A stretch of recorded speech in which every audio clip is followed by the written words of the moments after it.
실패해서 일으켜 주시는 은혜라고 정해봤는데, 설교 준비를 하다 보면요, 제목이 수십 번 바뀌어요. 그런데 마음의 표현은 있는데 이렇게 다 쓰려면 길어지고 여차저차 해서, 하여튼 오늘은 결론이 실패해서 다시 일으켜 세워주시는 은혜라고 정했습니다.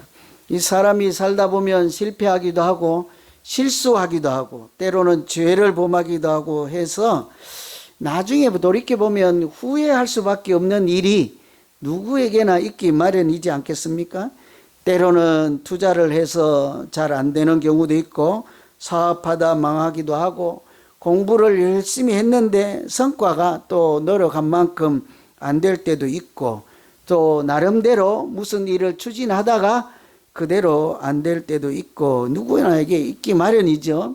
그런데 신앙생활도 사실은 마찬가지죠. 믿음생활 잘 하다가도 시험에 들어서 넘어질 때도 있고, 때로는 자기 욕심에 이끌려서 하나님을 멀리할 때도 있지 않겠습니까? 세상살이에 함몰이 되어서 교회를 멀리하기도 하고, 어떤 사람은 아예 교회에서 시험 들었다, 딱 그렇게 얘기를 하죠. 교회에서 시험 들었다 핑계를 대고 자기 합리화 내지는 자기 정당화를 하죠. 교회에서 시험을 줘서 나 교회 안 나가, 사실은 핑계고 자기 합리화지, 사실은 믿음이 없음을 스스로 표현하는 거죠. 그래서 그 길로 교회를 떠나는 사람들도 간혹 있기 마련이에요. 이런 일은요, 누구에게나 일어날 수 있는 일이지만 중요한 것은 그런 좌절과 실패와 실수와 허물이 있을 때 그 후에 어떻게 하느냐가 중요하지 않겠습니까? 실수는 다 할 수 있어요. 죄도 누구나 범할 수 있습니다. 이렇게 연약함은 누구에게나 있기 마련인데, 그럼에도 불구하고 다시 박차고 일어나서 하나님 앞에 마땅히 가야 할 길로 가는 사람과 가지 못하는 사람, 그렇게 차이라고 할 수 있겠죠. 흔히 말하기를 실패는 뭐예요? 오히려 성공의 지름길이라고 하듯이 믿음 생활에서도 우리가 실족하고 실수하고 주저앉아 있을 때 하나님께서 그 실수, 실패, 좌절을 오히려 역전시켜서 견고한 믿음으로 살아갈 수 있도록 우리를 도우시고 그때마다 인도하시고 함께 하시는 줄로 믿습니다. 그 힘 때문에 오늘 이 자리에 우리가 있는 것이지 않겠어요? 그 대표적인 사람이요, 오늘 본문에 나오는 베드로라 할 수 있는 거예요. 잘 아시는 대로 베드로는 열정이 아주 대단한 사람이잖아요. 그죠? 주님 만나면 자기가 막 기분 좋을 때는 바다에 뛰어든다고요. 너희들은 천천히 와라, 나는 더 기다릴 수 없다 하고 바다에 그냥 맨몸으로 첨벙 뛰어들어서 그렇기도 하고, 또 성격이 급하니까 어떻게 해요? 칼로 그냥 종의 길을 자르기도 하고, 온 천방지축이죠. 말보다 행동이 앞서가는 사람이라 할 수 있어서 이 사람은 믿음 생활도 아주 열정적으로 대표적으로 해요. 그러니 세상에 누구도 하지 않았던 주는 그리스도시요 살아계신 하나님의 아들이라고 그렇게 위대한 고백을 하잖아요. 그렇게 대단한 사람도 자기 믿음을 너무 과신하고 큰 소리를 치다 보면 때로는 어때요? 책망을 듣기도 하고, 주님으로부터 무슨 소리까지 들어요? 사탄아 물러가라, 이런 소리를 듣기도 하잖아요. 너무 열심히 있는 사람이 또 이런 면도 있는 것이지 않겠어요? 어쩌면 베드로도 실수투성이고 실패를 거듭하는 사람이었잖아요. 그런데 어떻게 이런 베드로를 예수님께서 믿음의 거장으로 만드시고 또 제자들의 수석 제자라고 할 만큼 대표적인 그런 하나님의 사람으로 만들어 갈 수 있을까요? 이것은 사실은 베드로 이야기가 아니라 우리들 이야기예요. 그죠? 우리 교회에 모이신 분들은 그래도 믿음이 대단한 분들이잖아요. 그죠? 왜 세 분만 하세요? 왜 권사님은 웃기만 하시고? 진짜라니까요. 조금만 오래 다녀보세요. 우리 교회 다니는 분들은 LA에서 믿음이 내놓으라 하는 사람들이에요. 그러니까 우리가 다 일당백 하잖아요. 나는 아멘 해서 지붕이 날아갈 줄 알았더니, 그렇죠? 그렇잖아요. 우리 이야기예요. 그럼에도 불구하고 우리도 천방지축 실수투성이자 넘어졌다 일어났다가 울었다가 웃었다가 날마다 이렇게 반복하고 있지 않습니까? 오늘 이 말씀은 베드로의 실패가 이야기가 아니라 우리의 실패 가운데 하나님께서 어떻게 우리를 지탱해 주시고 지금까지 하나님의 자녀로 은혜 가운데 머물게 하시는가, 이런 우리 이야기인 줄로 믿습니다. 우리가 실패할 때마다 그때마다 하나님께서 우리의 영혼을 막 흔들어서 깨워주십니다. 74절에 보면 그가 저주하며 맹사 이르되 나는 그 사람을 알지 못하노라 하니 곧 닭이 울더라. 누구 그래? 나는 그를 알지 못한다. 나는 누구고 그는 누굽니까? 나는 그를 절대로 몰라요. 맹세코 나는 그 사람 몰라요. 나는 저주하면서까지 몰라요. 누구를 모른다는 거예요. 지금까지 예수님을 그렇게 바짝 따라다니던 베드로가 예수님이 십자가에 달리기 직전에 붙들려 가서 신문을 받는 것을 보고는 뭐래요? 나 저분 몰라요. 나와 상관없어. 오늘 여러분 혹시 그러고 있지 않습니까? 지금까지 70평생, 80평생, 90평생 믿음 생활 잘 하다가 뭐 한 가지 일 딱 생기면 뭐라 그래요?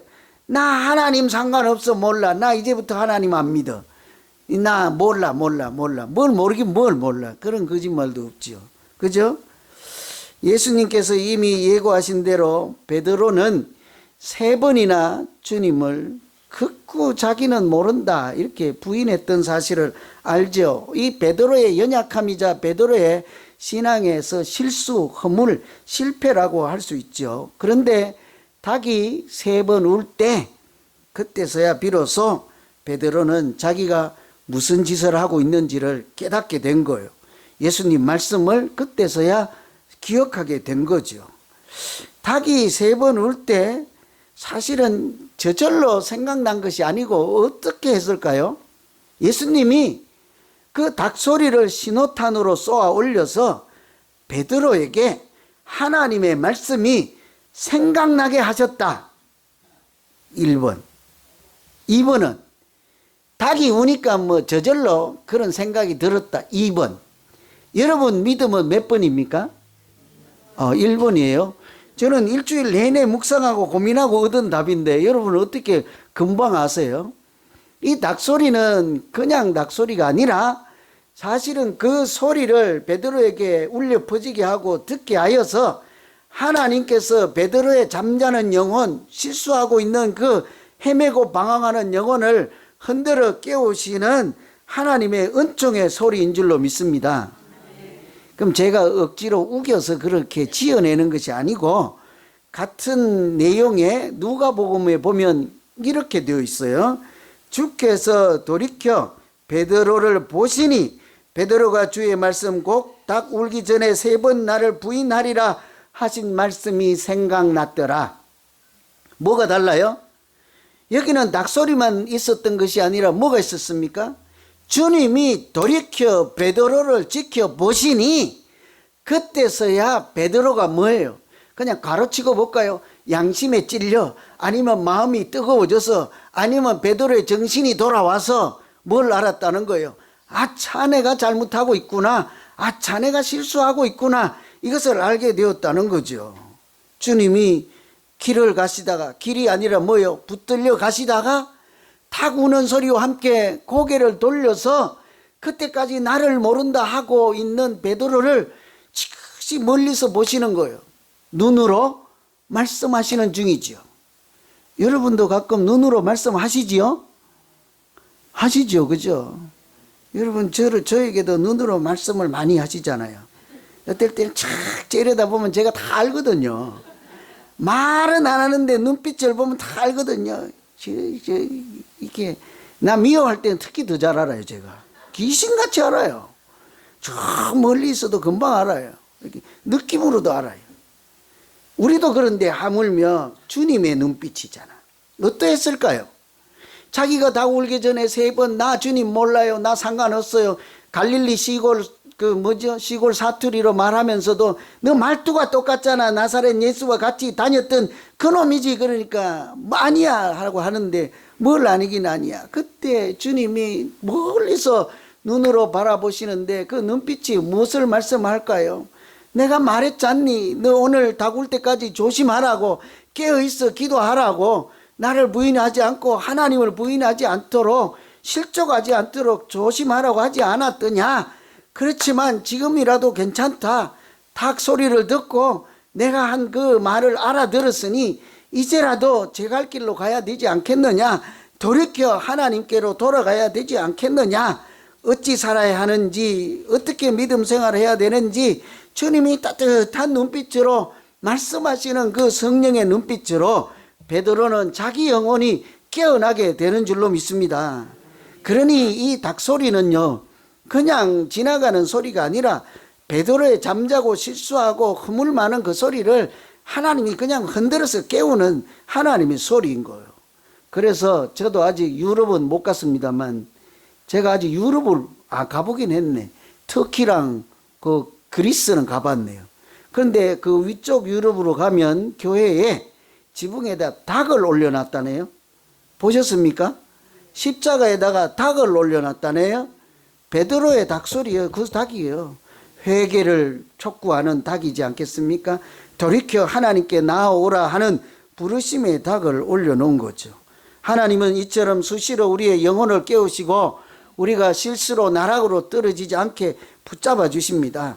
때로는 고난을 소리로 사용하죠. 고난 중에는 어때요? 어떤 사람이 그러기를 그거 고난이 우리에게 하시는 하나님이 사용하시는 메가폰, 오늘로 말하면 이런 마이크 스피커 같은 역할을 한대잖아요. 고난 중에는 하나님이 큰 소리로 위험해, 그렇게 하면 안 돼, 뭐 돌이켜야 돼, 무슨 말씀이시라도 더 크게 말씀하신대잖아요. 그래 고난이 때로는 우리에게 하늘의 소리가 되기도 하는 거예요. 때로는 사람을 통해서 하나님이 말씀하시기도 합니다. 경고의 소리를 듣게도 하시죠. 여러분 다 아시는 대로 요나가 도망을 가다가 하나님의 말씀에 불순종해서 반대로 도망을 가다가 물고기에게 삼켜서 사흘 동안 그 물고기 뱃속에 어둠 속에 있었잖아요. 그 사흘 시간이 어떤 시간이겠어요?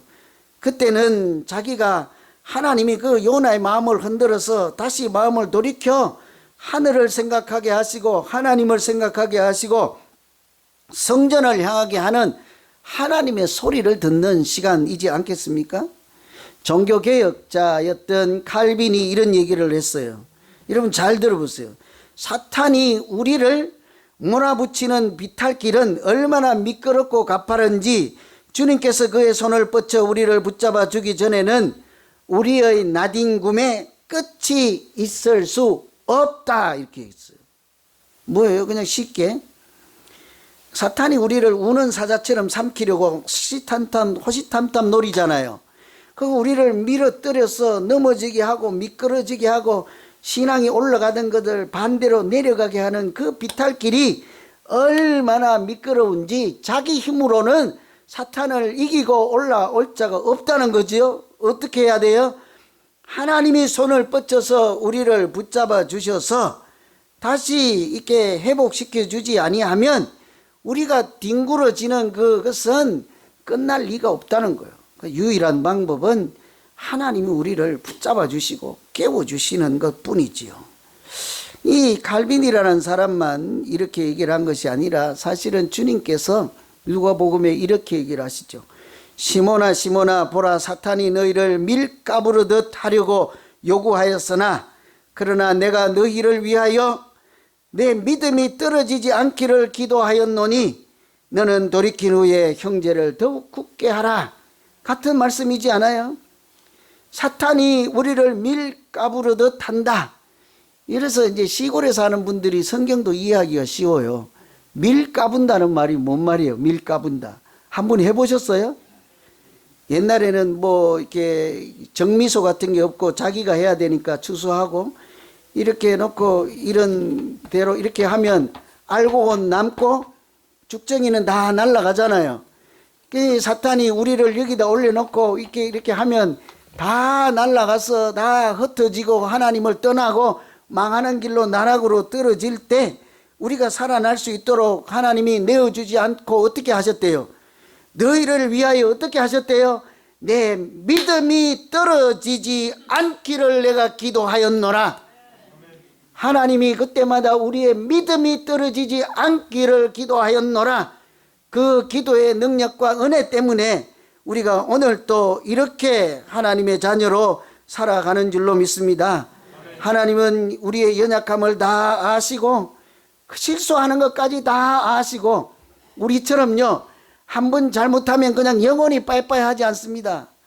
하나님은 우리가 넘어지고 실수하고 투성일지라도 그때 우리의 연약함을 이미 다 아세요. 아니까 네가 오늘 3번 나를 부인하리라 예고까지 해주시지 않습니까? 실제로 그렇게 또 실수를 할지라도 이제 너는 끝이라고 말하지 않습니다. 뭐라고 해요? 따뜻한 눈빛으로 바라봐 주시고 그를 믿음에서 떨어지지 않도록 붙잡아 주시고 기도해 주시고 우리 자신을 다시 찾게 하는 줄로 믿습니다.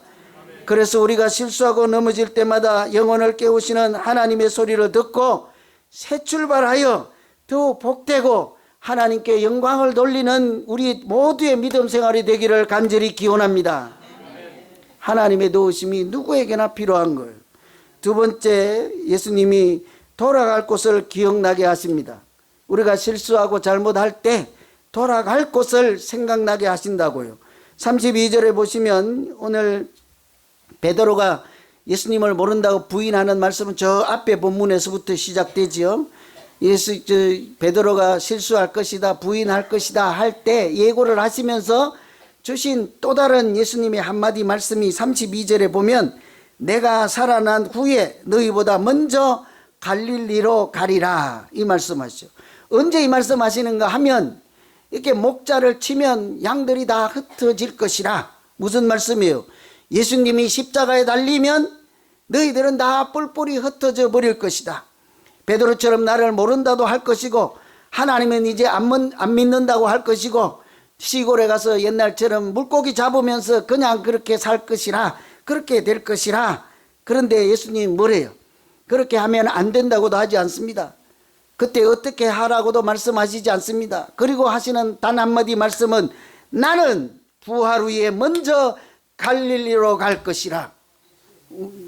귀 있는 사람은 들어야 되죠. 무슨 얘기일까요? 너희가 정말 목자 없는 양처럼 흩어져 실수하고 낙향했더라도 혹 생각나거든 어디로 오라는 거예요? 갈릴리로 오라. 다시 나라를 만나고 새 출발하고 싶거든 갈릴리로 오라. 그 갈릴리가 어떤 곳이었습니까? 옛날에 처음 하나님의 부르심을 받았던 곳이요. 내가 하나님의 첫사랑으로 얼마나 뜨겁게 믿음 생활했던 곳입니까? 세상 모든 사람이 나를 알아주지 않을 때 지나가던 주님이 나를 따르라 그리하면 사람을 낚는 어부가 되게 하리라 하고 예수님의 하나님의 아들 제자가 되게 하셨으니 얼마나 영광스러운 자리였어요. 그것으로 오라는 거죠. 여러분, 우리가 잘 아는 집 나간 아들 탕자 이야기 있잖아요. 내용이 그렇잖아요. 아버지가 버젓이 살아 계신데 유산 좀 미리 달라고 해가지고 아들 이기는 아버지 없으니까 또 아들이 요구하는 대로 유단 다 이렇게 나눠줬더니 외국에 나가서 사업한다고 투자한다고 해다가 다 날려먹고 다른 사람 밑에 가서 종살이 하다가 돼지 치다가 그냥 지엄나무 열매를 먹다가 자기 인생에 가장 나락에 떨어졌을 때 이 사람이 다시 살아날 수 있었던 것은 단 한 가지잖아요. 뭐예요? 내가 다시 아버지 집에 돌아가면 아들이라는 소리 듣지 않고 종 취급을 당할지라도 거기 가면 내가 살아나겠구나. 그 기억이 아버지 집을 기억하고 아버지의 품을 기억하게 된 것이 이 사람이 새 인생을 살게 되는 새 출발이 된 줄로 믿습니다. 우리가요 가장 실수하고 잘못할 때 어디로 가야 하는지만 알면 그 사람은 아직도 소망이 있는 거예요. 제자들이 목자 이런 양처럼 다 흩어졌을 때 뭐를 생각하라는 거예요? 내가 먼저 가 있을게. 갈릴리로 가 있을게. 네가 믿음 생활하다가 넘어지고 자빠지고 나락으로 떨어질 때 그곳을 기억하라. 나를 처음 만났던 곳, 내가 너희를 불렀던 장소, 너희가 결단하고 모든 것을 버려두고 그물을 버려두고 아비를 뒤로하고 십자가의 길을 따라 나섰던 그곳에서 뭐라고 할까요? 우리 다시 새 출발하자. 우리 다시 새 출발하자. 그런 마음으로 주님이 기다려 주시지 않겠습니까? 그곳에 가면 살아날 수 있는 거예요. 이 이야기는 베드로 이야기만 아니라 우리 모두의 이야기예요. 여러분, 사람의 차이가요 실수하고 실수 안 하고 차이가 아니에요. 잘나고 못나고 차이가 아니에요. 차이는 단지 실수했을 때 어떻게 하느냐 차이예요. 어떤 사람은 돌이켜 하나님을 다시 찾는 사람이 있는가 하면 실수하고 죄를 범하고도 자기 양심이 죽은 사람처럼 그냥 그대로 사는 사람이 있기도 하잖아요. 그런 차이인 거예요. 한때 최근에 노벨 문학상을 한국 사람이 타갖고 온 세상이 난리였잖아요. 그런데 5,000년 역사에 한 명 나왔잖아요. 그런데 여러분 5,000년 역사에 글을 쓰면서 노벨상을 타겠다고 꿈을 꾼 사람들이 얼마나 많게요. 글을 쓰면서 가난한 작가로 살아가는 사람들이 얼마나 많겠습니까? 그러다가 좌절하고 실패하고 또 돈벌이가 잘 안 되니까 가정에서 아버지 대접도 못 받고 남편 대접도 못 받고 그렇게 사는 사람들이 얼마나 많겠어요? 그 중에 한 사람이 여러분도 잘 아시는 배우 차인표라는 사람이 있어요. 여러분 아세요? 이름은 들어보셨죠? 이분은 누가 글을 쓰는 사람이라고 우리가 생각지도 않는 사람이잖아요. 그런데 이분은 이름 없는 작가예요. 배고픈 작가예요. 영화 배우 아니고 다른 잡이 없으면 그냥 무명 작가지요. 이 사람이 지금까지 이렇게 글을 쓰면서 살아올 것은 아무도 알아주지도 않고 책을 내도 팔리지도 않고 그때마다 좌절하고 낙심할 때마다 부인이, 그분도 배우잖아요. 신예라 씨인가? 배우가 다른 사람 다 무시할 때 남편에게 그렇게 하는 거예요. 내가 볼 때 세상이 다 웃고 알아주지 않을지라도 내가 당신 글을 읽을 때마다 참 감동이 있더라. 내가 보기에는 당신이 글 쓰는 재주가 있는 것 같더라. 그 한마디를 믿고 글쓰기를 계속 했잖아요. 그러니까 이 사람에게는 그 부인이 하는 한마디, 내 눈에는 당신이 글 쓰는 재주가 있더라. 그 소리가 그냥 사람 아내의 소리로 들리지 않고 어떻게 들렸게요? 네가 하나님이 주신 달란트가 있구나 하고 하나님이 용기를 주시는 하늘의 소리로 들린 거예요. 그래서 또 글을 쓰고 그러니까 수십 년 글을 쓰다가 기적 같은 일이 일어났잖아요. 어느 날 영국에서 전화 오기를, 옥스퍼드 대학에서 전화가 와서 뭐래요? 내가 당신 글을 대학교 교재로 써도 되겠습니까? 세상에 이런 일이 어디 있겠어요? 이게 노벨 문학상보다 더 큰 기적이에요. 이름 없는 작가가 그냥 끄적끄적 썼더니 십수년이 지난 다음에 책도 안 팔리고 세상 사람 다 알아주지 못하는데 세계에서 가장 좋은 대학교에서 전화가 와서 이것을 책으로 써도 교재로 써도 되겠나이까지. 기절초풍할 이야기 아니에요? 여러분, 이렇게 이 사람이 그 지나가는 소리로 취급할 수도 있잖아요. 아내가 그렇게 말하면 시끄러, 누구를 놀리는 소리냐고. 나 같으면 그렇게 얘기했을 거예요. 그런데 뭐예요? 그 가운데 하늘의 소리를 들은 거예요. 아내를 통해서 마치 베드로에게 다구름 소리를 듣고 하나님을 다시 생각하고 찾게 되는 것처럼 그 아내의 소리를 흩트러 듣지 않고 그 가운데 하나님의 소리를 듣는 거죠. 이렇게 살게 된 것은 우연히 된 것이 아니고 오래전에 인도에 자원봉사를 간 일이 있었어요. 그때도 가기 싫어갖고 억지로 간 거예요. 자원봉사 가면서 뭐 인류 비행기 타고 좋은 자리 타고 삐까뻔쩍하게 하고 배우니까 가서 대충 갔다가 오려고 했는데 가서 한 아이를 만났는데 그 아이가 하는 말이 우리가 잘 오셨습니다. 우리가 얼마나 기다렸는지 몰라요. 이제부터 당신의 삶이 달라지기를 바랍니다. 좀 뭐가 이상하지 않습니까? 주객이 전도되지 않았어요? 아저씨 빵 하나 더 주세요. 아저씨 돈 한 푼 더 주세요. 이렇게 말해야 되는 애가 뭐래요? 당신의 삶이 이제부터 달라지기를 바랍니다. 그냥 우리 같으면 죄가 돌았나 할 텐데 이 사람은 그때 그 아이의 입술을 통해서 하늘의 소리를 들은 거예요. 베드로가 다구름 소리에 예수님을 다시 찾게 된 것과 마찬가지인 거예요.